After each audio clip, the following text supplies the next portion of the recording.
Hello, Scott Sweetman. Hi, Alan. How are you? Good, good. Okay, welcome to Hopeifiers.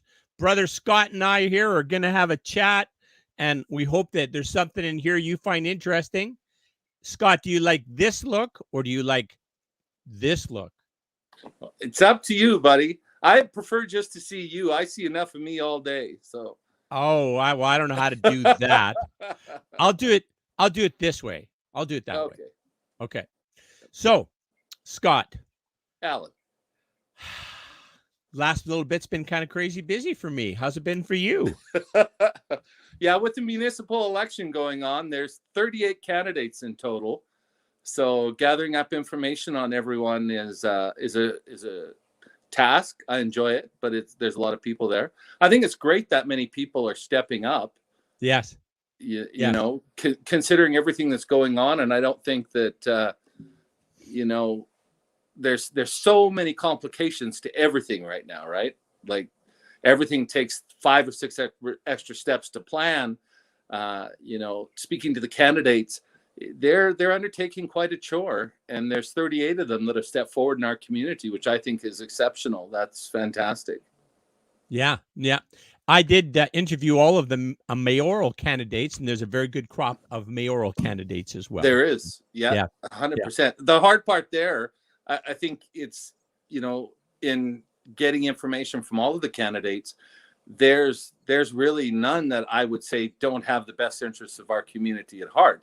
I think that there's, ones that we personally may not agree with, or ones that we don't like their politics or etc. But there's a lot of good people that are standing up, and like you say, the mayoral race is going to be one where there's multiple ways that could go for sure. Yes, sir. So as co-host, co-producer of this show, how extensively we research all our topics every evening that we come on, right? Absolutely. Prepare for hours.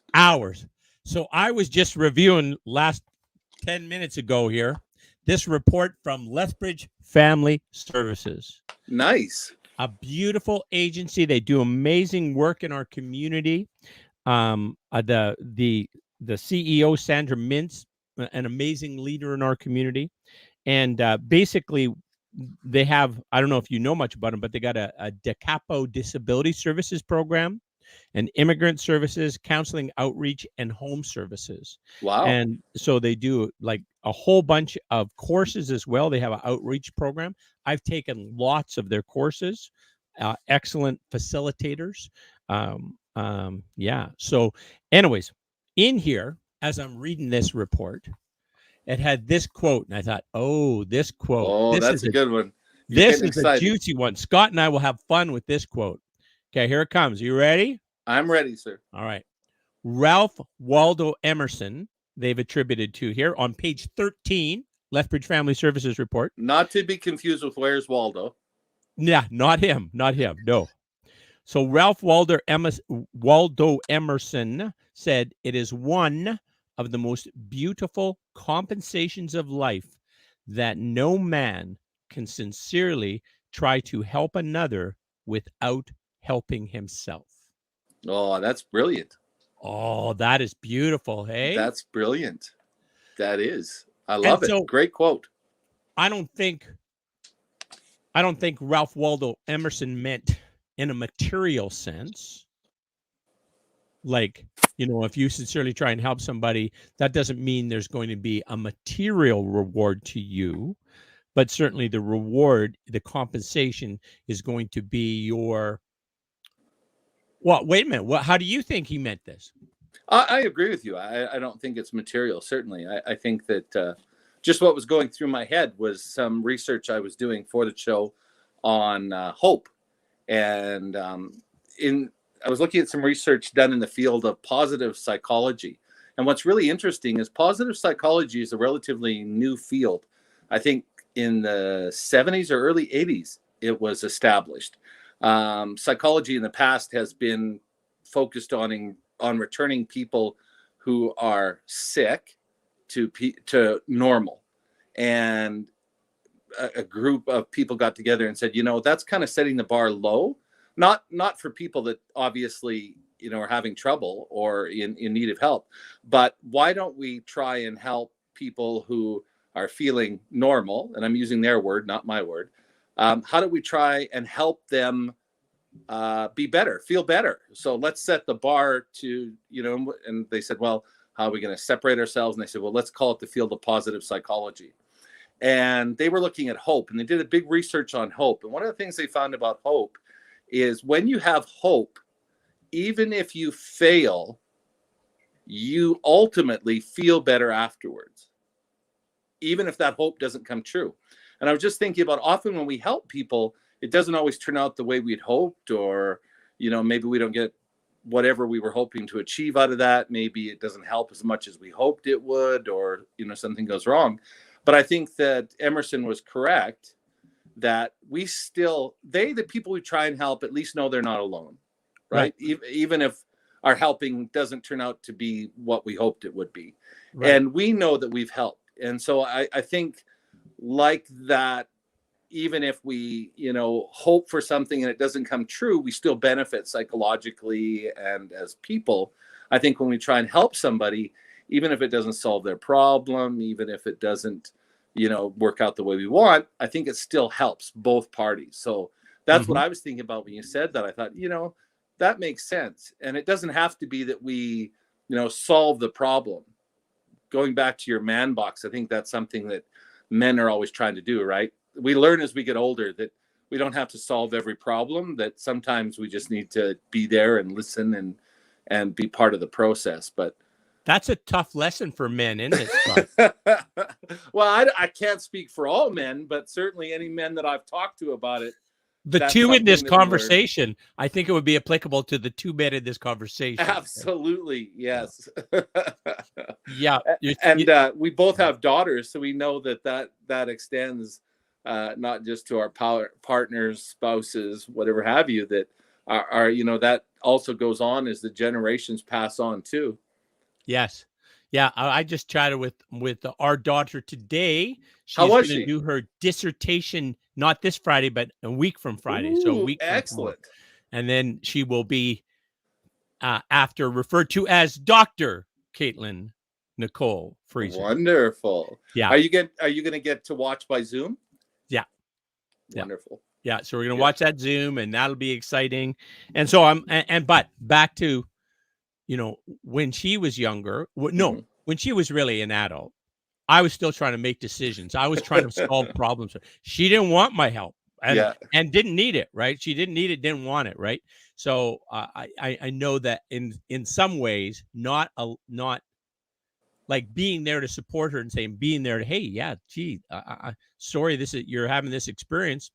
You know what? I know you'll figure it out. And if you need my help, I'll help you. Right. If I would have approached it that way, I would have been better off. Right. But I think there's a get out of jail free card in there somewhere, in that parents, most of us, have no idea, really. I mean, kids don't come with a, manual, and, our parents usually just tell us that, we were monsters and they did their best. And then you have your own kids, and you try your best, right? And, I look back and I think of all the things when the twins were young that I could have done better, or should have done better, or might have done better.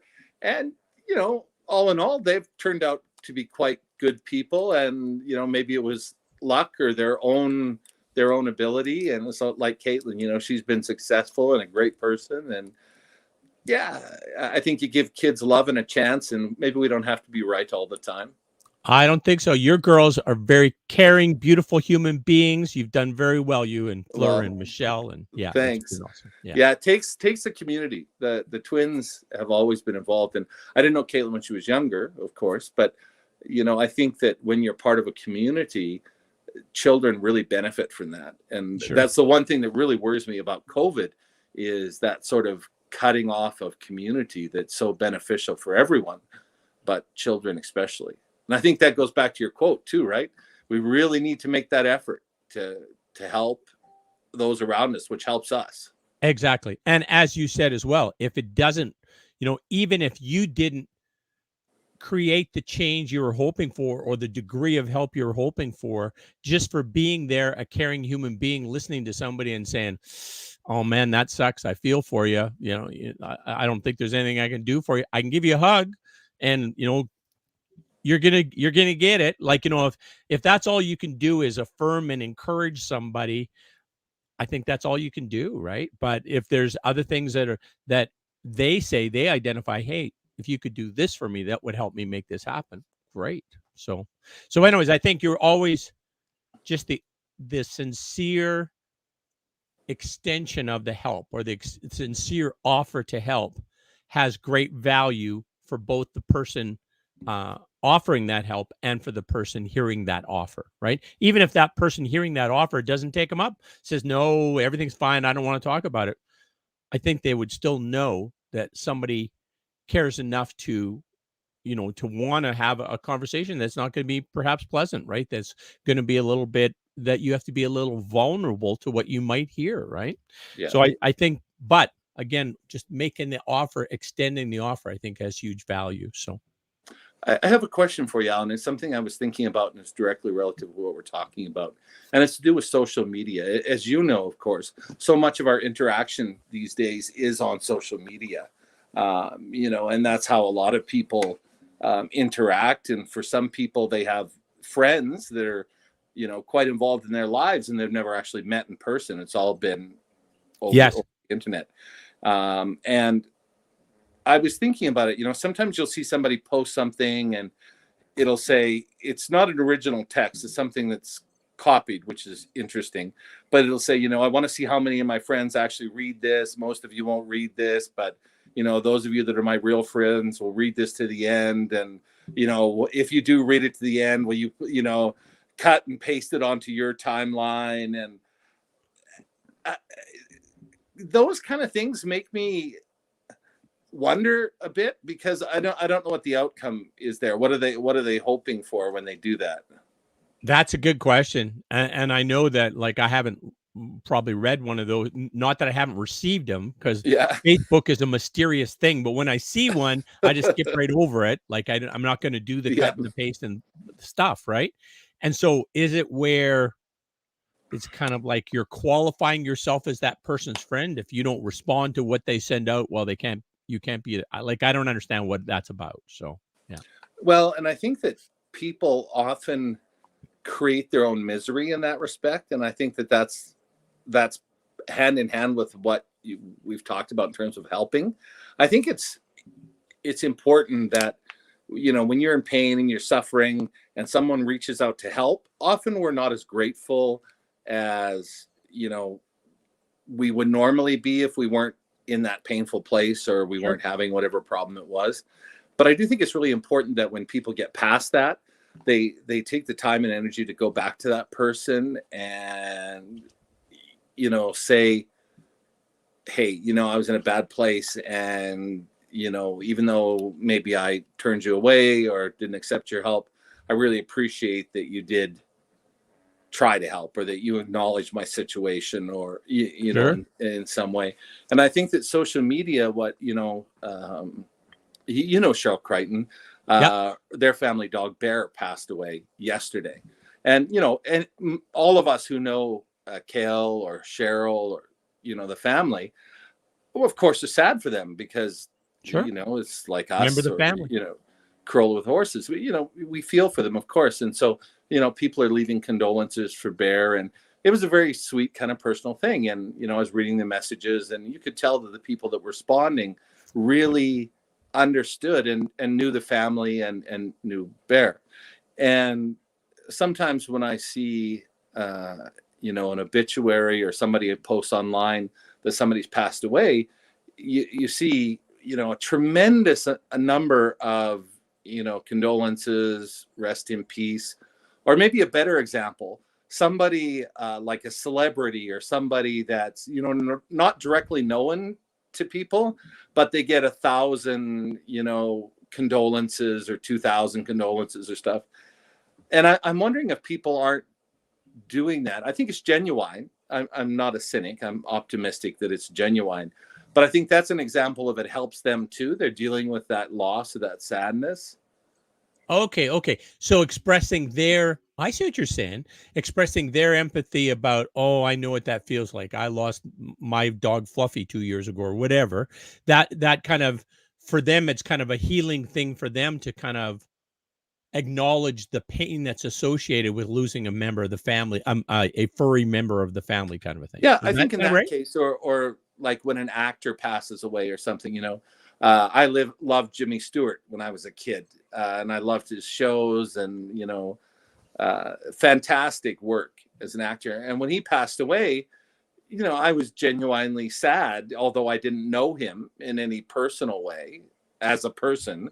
I knew him as characters in movies and awards, short speeches and things. But I think when we express those condolences, it helps us feel better, right? And so again, it's that way of helping yourself, that psychological, like you say, going back to a point that is directly connected to our situation and revisiting that in maybe a shared experience. Hmm. One thing that you brought up as well is about, perhaps at a point when you're offered assistance, you don't respond in a very, grateful way or acknowledging way Mhm. because you're not in a good place, right? And in a similar way, later when you discover that, or that becomes aware, it's like it's not too late, even if it's decades before, to go back to that person if they're still alive, and just say, hey, you know what? You helped me, and I thank you for helping me, right?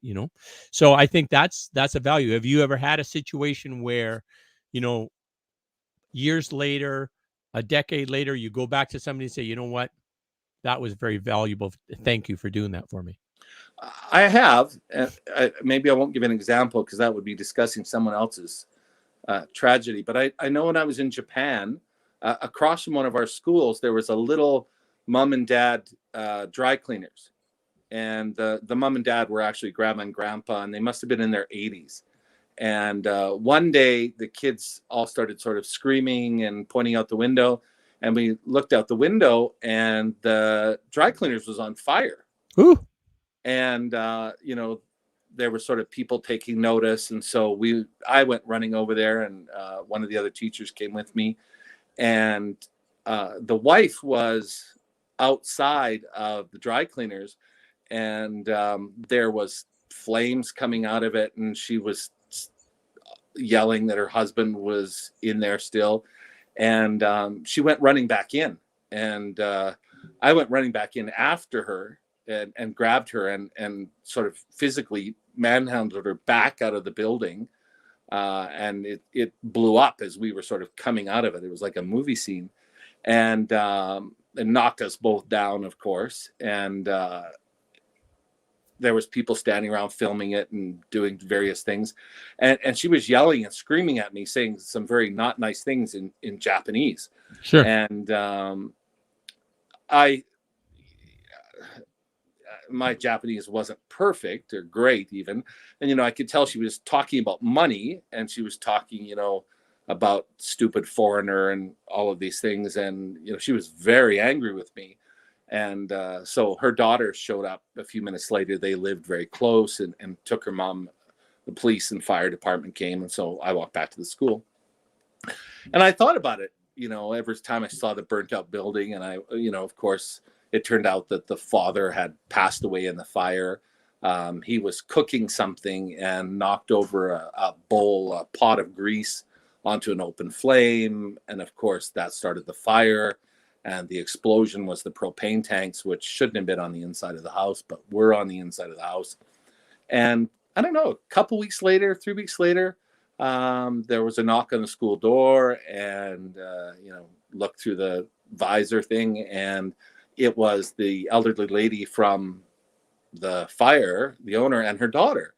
And I thought, oh boy, because she was, last time I saw her, she was going through a lot of stuff, but really, really angry at me. And so we opened the door, and one of my Japanese colleagues was there translating, and they were bowing very deeply, and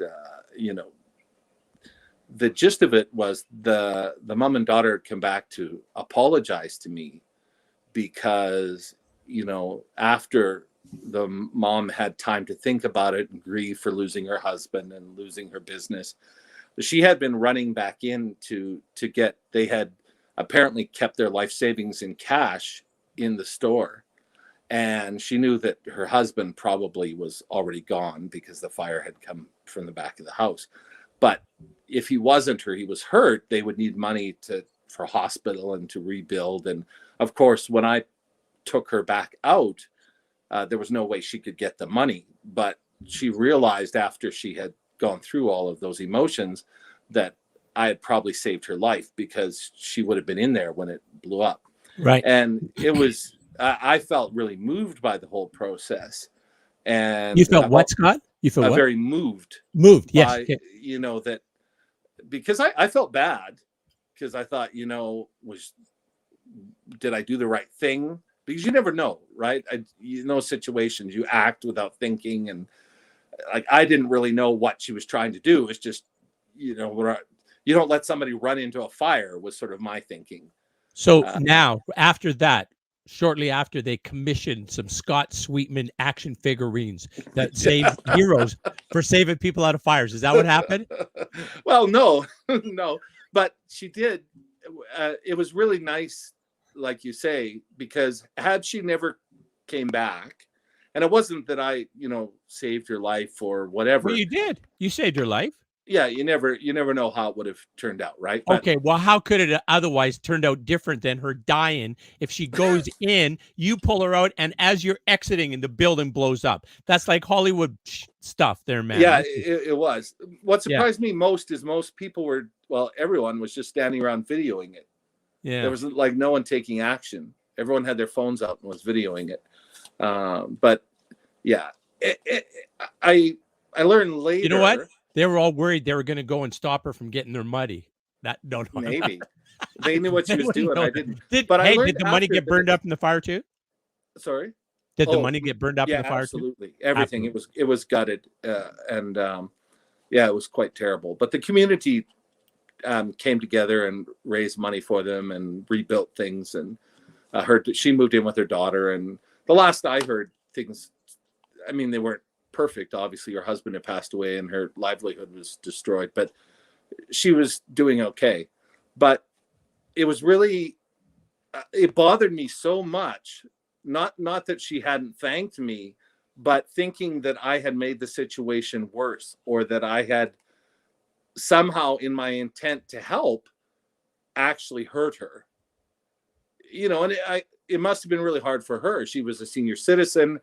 I was a foreigner, and, she was in, I read how it's a big problem that often people will try and run back into a fire, to save a dog or a cat, or, what goes through your head when you're in the middle of a life and death situation, people don't really know until they're in that situation. Right. So I guess it's something big firefighters always have to do, is make sure people don't run back in and become victims themselves. But I think that often, and that was a pretty dramatic one, but I think often we're in a situation where we try and help somebody and we're left feeling, did I really help? Or, did I make it worse? Because often that person, you think of your kids, right? We're talking about our daughters. And I'm sure that, at times you've tried to help Kayla, and I've tried to help the twins. And, they're like, oh, Dad, why did you do that? You made it so much worse. And it's, you're like, oh, and I tried, kind of thing. But and I think that social media, life to life, person to person interactions, it really is important what your intent is. Yes, I agree. But I mean, that being said, if you were to relive that moment, you would do the same thing. But it's still the right thing to do what you did. And then she acknowledged it after the fact. So I didn't even think about it, really. Just did it. Probably it was, because I had 2 young kids of my own. And, one of the things I thought about that is, like, firefighters, police officers, soldiers, people that put their life on the line, they're, and they have their own families. Where does that responsibility lie? Right? Like, maybe I did save her from dying, but what if I would have been a few seconds too late and we both would have died? And then I left my children. And so there's a whole bunch of questions that go into whenever we interact, I think. And that's the wonderful thing, right? We never really know if it's the right thing to do or not the right thing to do. Well, maybe it's always the right thing to do. Maybe that's where you're on the right path all the time. You're guided Exactly. in this journey, and that was the right thing to do. And it's just Yeah. that she acknowledged it after the fact, right? Right. And some And things, doing the right thing, you don't know it's the right thing until, or doing the best decision in that moment, then you can see the path where 5 years later, that's what resulted in X because of Y, right? So, well, and yeah, because I spent about a month in there where I thought, I may have did the wrong thing. Maybe I should have let a Japanese person do it. Maybe, right. and I think we're all guilty of that when we try and help somebody out, that I say the right thing, that I hurt instead of helping. But I think you're 100% right that we have to bravely go ahead and do our best. And Isn't that the vulnerability part? That you're yes, being vulnerable, that you might yeah, not help. But if you're being guided by, like in that case, you didn't have the option. But if you're being guided by somebody and say, how do you want to proceed, and how can I help you move that way, right? So, it's one of um, the classic cultural tales. When you think about it, like a lot of cultures have a tradition that they set an extra place on festival days for the stranger who might come to the door, or that sort of what if, always be prepared to extend a hand. And that can be a very cultural, spiritual, individual thing.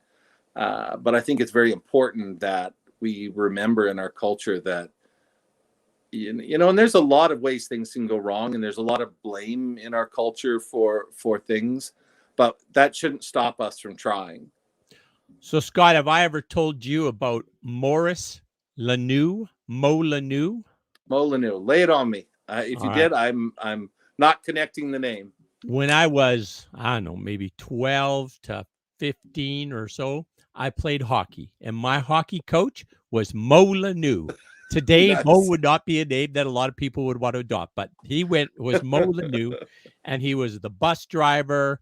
He had a business where he delivered water, he farmed, and then he was Wow. also the hockey coach, right? Right. And and he was a good hockey coach, and we never were fantastic as a team, but in terms of results, but we learned a lot in the process, and playing together on a team, you learn things. Anyway, so when I was about 45 or so, I thought of him, and I thought, I'm going to write him a letter.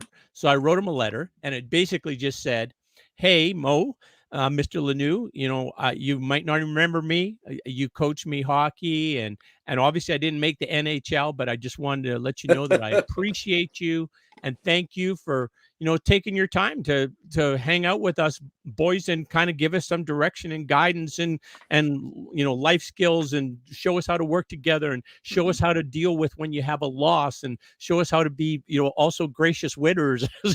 Like those kind of lessons, right? And so I didn't hear anything back, and I wasn't really expecting anything. And then when he was in Headingley, where I grew up. So when I was there, I went over to his place, still the same farm, right? And he wasn't there, but that's okay. So I was going to have a visit with him. And about another, I don't know, 8 years goes by, and I get a call from his son, Mo's son, and he says, "Hey, I'm son of Maurice Lanoux, and my dad has passed away, and Oh, I wanted you to know that." I said, "Oh, well, thanks for sharing that with me." And he says, he had his special oak desk with the fancy little cover on it where he kept all his important papers, and your letter to him was in his important papers. aw, And so he did some very, spent hours and had a lot of time and commitment for us boys, right? And that was yeah, awesome. And in a similar way, it kind of ingrained in me. This is something you do, right? yeah. You help younger people to, figure this stuff out, right? Or help them, guide them on things that that they wouldn't know yet. Anyways, and so he helped me. I acknowledge his help. Whatever, 20 years later, 30 years later, I acknowledge his help. And then that still have a residual effect that it would meant something to him for the rest of his days, that little acknowledgement was valuable, right? So it's That's wonderful. doing good works has a long long tail, like it continues on and on kind of a thing. It's a I guess it's kind of one of those pay it forward type things, right? You do something and then that results in another good act, and that's it results in another, and it's a kindness and caring and trying to be of help to other people. So yeah. I I I don't know, maybe 3 months ago. I'm really terrible at time. Isn't that funny? A historian that's terrible at time. But I don't know, 3 4 months ago, first time it's ever happened to me, I think. Went through Starbucks, got up to the window to pay, and the young lady there that was there said, "Oh, the car in front of you paid." And I don't know, it was like $40 or something. It wasn't cheap. Starbucks, when there's five Yeah. people, is, sorry, Starbucks, their lawyer's probably going to The get in touch. maca frappuccino with the extra Yeah, shot, what? Yeah, $87 for this coffee. Yes. Uh-huh. yeah. And but it was just one of those things. And I had a smile for probably the rest of the day, just, you know, because somebody that I had no contact with ever and probably ever will bought my coffee for the day. Yeah. And, what made me think is that often we think we have to wait until a certain age to help, or we have to wait until a certain, financial stability, or a certain status in life to help other people. And, I know that often people who don't have a lot are very, very generous. And maybe, there's a song in The Prince of Egypt. Do you ever watch The Prince of Egypt? It's a cartoon. It's got some beautiful music in it. I think it's Disney. I don't know. I don't think so. Anyway, I don't think I've watched it. It's got fantastic music in it.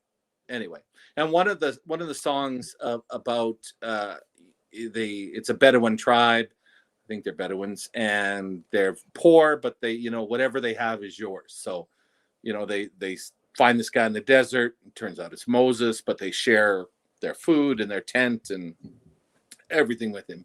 And of course, he comes from, the Pharaoh's family who adopted him as a son and shared all these riches and power with him. But it really wasn't much of a sacrifice for the Pharaoh to share those things.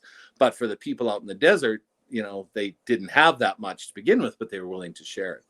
And I've always thought that was a pretty interesting lesson, because I know that, often we think, well, I'm barely making it. I really don't have anything to give anyone. Time is really, I barely have time for myself or my family. I don't have extra time to give. And I know in our the youth program that you and I built, one of the things that we built in was mentoring and volunteering for the youth. And we found that, families make time, and it doesn't matter if, they're wealthy or if, they're just getting by. They get a lot of joy and a lot of benefit from going out there together as a family and helping somebody else. And, out of all the things that program does, all the physical and mental development and making decisions and character and all those things, showing people that there's always a little bit of time to help somebody else out through a little bit of mentoring like Mo did, or, volunteering to help somebody, a neighbor, with their trash or shoveling their walks or those types of things, is a benefit to everyone. It's a benefit to you. It's a benefit to your family, to your kids. And there's always time for it, right? There's always time well spent, and the returns from it in terms of both of you who you're helping, and then also allowing yourself to be helped as well, right? There's times when we all need help, right? And so if you're somebody who's willing to offer help, will also be somebody who's willing to accept help, right? I think that's that's how that should work, right? And I know that I am blessed regularly by people who help me. I have so many, and Scott, you're part of my team of experts that help me. And I've got like it's amazing the people that I know oh man, I don't know how to do this, but I know somebody who does. But that's because you're so giving, right? And that builds your circle.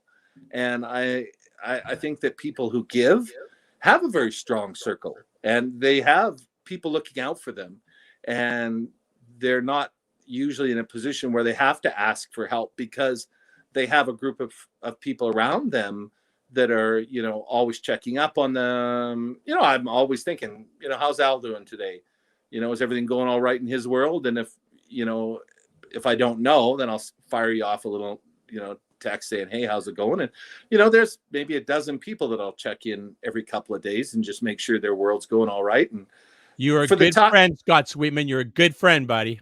Well, I think we all can be. And Sure. I think that, you know, I think both of us are trying to encourage people to be a little braver. Like you said, there's vulnerability in reaching out and helping people, sharing your resources. You know, for some people, I grew up on a farm. Basically, if you needed it and we had it, you could have it. Yeah. You know, just farming communities in that day and age, that's how they were. You know, my grandparents during the Depression had 12 to 13 hired hands. Well, could they afford that? No. But my grandmother was a teacher, and so she got a little wage, right, during the Depression. So the farm produced food, didn't produce any money. But with grandma's wage, and she had a degree, which was unusual at that time. You could teach with normal rather than a degree, but she had a Bachelor of Education.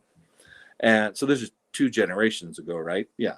So during the Depression, they used that money and they hired, basically, if someone would come looking for food or help, they would hire them for room and board. And there's no way the farm, you know, the farm usually ran with 3 or 4 people. But during the Depression, and I saw pictures of it, they had 12 or 13, usually single men, or, you know, sometimes a small family or whatever that was working for them, basically pitching in to help out. And it was just normal at that time. It's what people did. If you had, you shared.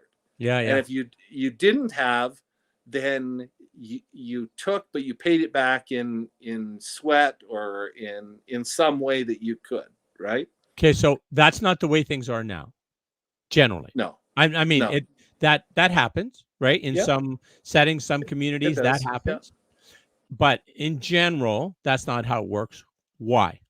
Why doesn't it work that way now? I think we're scared. I think you turn on the TV, you watch the news. I used to be a news hound. You know me, like I always input, listening to, I did my morning brief on Alexa this morning, and there's like 7 news feeds on there from around the world, and some right wing, some left wing, some center, you know. And I used to be really addicted to the news. But then I realized that when I was done listening to the news, my heart was beating faster and I was anxious, and, you know, I was like, okay, you know, the economy, and, you know, oh, everyone's getting sick and there's a war, and, you know, the Koreas are going to go to war and Japan's going to get, and yes, we have more access to information than we ever have had before. Right.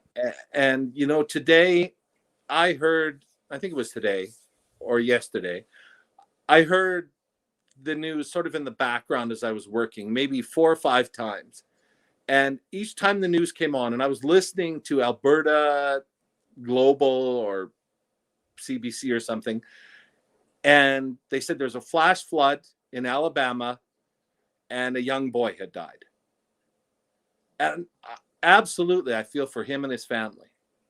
But it makes me wonder, with everything going on here, why a child getting caught in a flash flood in Alabama was on the news every news cycle today. And, you know, I think that we get over bombarded with danger, threat. Yep. Oh, you know, the person next to you might be sick and you're going to get sick from them. The person next to you might be a murderer or a sexual predator, or, you know, don't open your door because that person might be, you know, and I think we're scared. I think our society is more scared than we ever have been as a species. You know, we probably weren't this scared when we were back in the caves. Well, now I think you're hitting on something there as well, right? Fear and division is kind of the order of the day, right? And Yeah. if you look back to more historical times, like go back, what would we need to do? A few hundred years, I guess it would be. Then you think of the communal or the tribal type of influences. Yeah, you'd be in a cave, but you'd be in a cave with your, your supports, your team, Your your clan, group, yeah. right? Yeah. So are you safe in that environment? Hell yeah, you're safe, right? And as a kid, are you supported in that environment? Yeah, everybody's looking out for you and making sure that you have the richest experience and stay safe and learn and that kind of a thing. So that the disconnection and I think fear, those are tied together. I think the more, and think about that story about Daryl Davis. I'm not going to say it again because I've already said it. You've heard it probably 3 times. Yeah. But what is that? That is, there's a disconnection. That disconnection is fear, right? This white Ku Klux Klan guy cannot, hates this black man, meets the black man, and says, "Oh." So they have a connection, they have a relationship that they can see they're the same. They're both human beings and the differences are so small. And then all of a sudden the fear goes away. I don't have to wear this robe. I don't have to hate you. You're just another human being. Thanks. There's a good example from our community. As I've mentioned probably too many times, I grew up in a small community, Bentley, Alberta, between Bentley and Rimbey, right on Gull Lake. 700 people in Bentley and probably less in Rimbey. And, we were out on a farm 8 miles out of Bentley and, I don't know, 15 minutes out of Rimbey. And so really small area. The police were in Rimbey detachment of RCMP. And there were only 4 members on at a time, I think, covering a huge area. And Lethbridge County had their own police, but the RCMP, we all knew them and they knew us. And, when they were on patrol, they'd come in the yard and chat and have a cup of coffee if it was coffee time, and never thought anything of it. Never saw them as anything but friends and people that if you needed help, they were the people you were to get a hold of. That seemed to be their only purpose. That's how we all thought of them, right? There was no, Right. We didn't see the uniform as, threatening. We didn't see the sidearm as dangerous. They were no different than a farmer with a shovel, really, Mm-hmm. And the Lethbridge Police Service, which has taken rightly or wrongly been, had a lot of negative press and things go on there. And there was a tweet they put out last week about using an armored vehicle.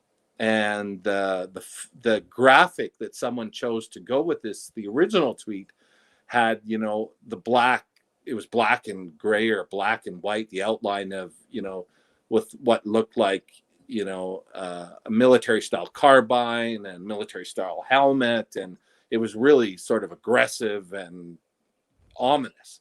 And when I first saw it, I didn't concern myself why the city of Lethbridge needed an armored vehicle, which it doesn't really turn out. When you actually saw pictures of it, it's not that big of a deal. They bought it used, and it allows them, if there is a confrontation, to safely move officers without them being in physical danger of being shot or whatever. Anyway, the picture was really quite alarming. And I thought, I've never viewed police in that way, certainly not when I was young. They took it down, and I guess it went national, actually. It was carried by the national news, and the chief, apologized and said, well, you probably shouldn't have used that image, and, tried to explain the armored vehicle in Lethbridge. And I'm pro the officers all the time. I mean, anyone who puts their life on the line and goes out there and, stands in the way of harm, they deserve respect. Whatever else goes on, fine, it needs to be dealt with. But, at a base level, they certainly deserve respect. I don't put my life on the line when I go to work every day. When I kiss my kids, I don't have to worry that that's the last day I'm going to see them. Although maybe we all should a little bit more and appreciate life a little bit better. But, good point. It really struck me as that was so different than the image I had growing up in police. And, I thought of young people who saw that image and equated that image to law enforcement. Their attitude is so different than mine would be naturally, right? Like, I don't believe that the people have changed that much in uniform. Mm-hmm. You know, I think that most people get into first responder type positions because they care about people, they care about their community, they want to do, you know, a good job and help other people. You know, of course, bad apples and everything, but it fits right in with what we're talking about division and fear and being afraid and the vulnerability of opening yourself up to asking for help or needing help. And I often wonder who young people nowadays think of as somebody they can go to for help. Right? Like when I was growing up, we didn't really, and I'm not naive, of course there would have been, but teachers were somebody you could trust, generally. Mm-hmm. Members of the clergy. Most people in my area were Protestant, so they weren't priests, but they were ministers. Mm-hmm. Police officers, very much, you know, from the time were little, we were always told, you know, when we went into Red Deer or a bigger city, it was always, if you're in trouble or we get separated, find a police officer, you know, Mm-hmm. they'll take care of you, they'll help you. And I often wonder what young people nowadays I don't have young kids, you don't have young kids anymore, but who do parents tell their kids to go to if there's a problem? That's a good question. You know, because everything, like we've talked about, divides us and scares us and is designed to keep us divided and scared. Who do kiddos go to when there's a problem? Mm-hmm. And Yeah. and so I think the only solution to that is more of us have to be brave and reach out and try and help. And that's the only solution I can think of. What do you think? I think that's a brilliant solution. And if I could just tag on your one comment where you're asking, like, who do kids tell now, like, to talk to? One thing I would just review, and again, watching that Wisdom of Trauma with Gabor Mate again. Kroll and I watched it just yesterday. And in there again, he asked the question, you know, that so he identifies where this person had experienced trauma. And his first question is, who'd you tell? And she said, nobody. Like, I had nobody to tell, so I didn't tell anybody, right? Mm-hmm. And then if she would have told somebody, then it would have been, well, what did they do, right? And if it was like they didn't empathize, believe, you know, offer to help, that kind of thing, then that trauma, obviously there was no resolution of it, right? Whereas so in those two situations that they had nobody to tell, or they told and that person blamed them or just did not offer to do any help, ignored them, just this is going to be the way it is, kind of a thing, right? That's where the trauma occurs, right? Not the actual trauma, it's the reaction to it, right? What happened to it. So yeah. So similar thing, who did you tell? Well, and that was one of his first questions, who did you tell, right? So I think it's important that, you know, I know, like for SAFE, one of the things we do, and when people were volunteering, Fleur volunteered for the Navy League and, you know, had to go through a bunch of police checks and background checks. And, you know, some people said, oh, I don't need them in my life. I don't need them digging through all my stuff. And, you know, I don't have anything to hide, but I don't really, you know, need to invite that into my life. And I think that we have to, more people have to step up and say, you know, this may not be what I want. It may not be comfortable. It may not be, you know, I know that Fleur had to go to an interview and they, you know, asked a whole bunch of questions. As a teacher, she's used to that. She goes through it anyway. No problem, whatever. But a lot of people just don't because of that hassle. sure. And what happens is we run out of people that can help or people Right. that are trusted. And so who do you go to if you're a little person and you have trouble?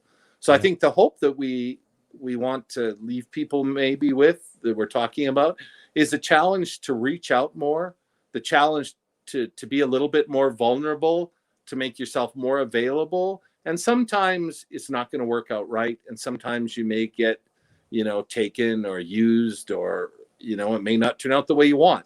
But most of the time, even if you don't know it, like your story with Mo, the reason he kept that letter is because you were were you the only kid who felt that way? Oh, Absolutely no. not. I'm sure everybody else felt that way. Nobody else expressed it, probably. Exactly, right? Yeah. Why? Because they didn't want to seem stupid or geeky or, Yeah. you know. I remember a neighbor boy had a party, and my parents were recently divorced, didn't have a lot of money. And so I made him some toys out of tinfoil and went to the party. And of course, some of the other kids bought him expensive toys. And, of course, those are the ones he played with. I would have played with them too. But, after it was all over and everyone went home, and I don't know how old we were, it must have been about 8. He came over and, he said, "Oh, what are these?" Probably didn't look like anything because I'm not much of an artist now and was even worse then. And I explained, well, this is a truck and this is a duck and whatever. And, he's like, "Well, it was really nice of you. I could tell that, you made these for me. And that's really cool." I don't know the language we used back then. That was a few years ago. Yeah. But he was genuinely, now he didn't do it in front of everyone else. No, but it was him and I alone and whatever, but he was really expressing to me, he was acknowledging, hey, I appreciate this. And yes. I've been feeling like, oh, boy, some of the other kids gave him really expensive gifts and he was really happy to get those. And I was kind of feeling, pity party for myself. Oh, well, we're poor and I couldn't afford to get him anything. And I made these stupid things for him. And, but, in that case, he said, a few words after, and I've remembered it ever since. Yeah, great. And what I remember is him appreciating it, not feel, I remember it now talking about it, but, the sort of feeling of, what a dork I am to, hand him, presents made out of tinfoil. But it was really vulnerable, like you say. And children were not as aware of that vulnerability at times, I think. Right. We make those sort of choices. So Scott, let's come back to what we started with. We shared this quote. We had a conversation about this quote. And the quote is, where did I put it? Oh, here. Ralph Waldo Emerson. "It is one of the most beautiful compensations of life that no man can sincerely try to help another without helping himself." So what we're basically concluding in this is to be vulnerable, offer to help. And then in your offer to help, even if it's not amazingly spectacular, even if it's just a small thing that you do for somebody else, that's going to help you be more human, enjoy more life, have more empathy, compassion, love. Would you agree? Absolutely. Get out there and help somebody is the best way to help yourself, because you're getting 2 for 1. Beautifully said. Beautifully said, Mr. Sweetman. As always, Alan, it's been great. It has. And so we will resume next week with a topic that you will fully vet and research, and it'll be amazing. We might even put a slide up or something. That would be fantastic. But seriously, I do think tonight's message was really important. And I know it, you live by it, and I try really hard. Although I haven't quite got to the level I'd like to get to yet. We really need to get out there and break down those barriers of fear and disassociation and distrust. And we really need to help other people, and people will turn around and help us when we need it. And we're helping ourselves. So let's do it, people. Let's get out there, make it happen. All right. Keep yourself well. Talk next week. You too, my friend. Take care. Say hi to Corolla. I will do. See ya.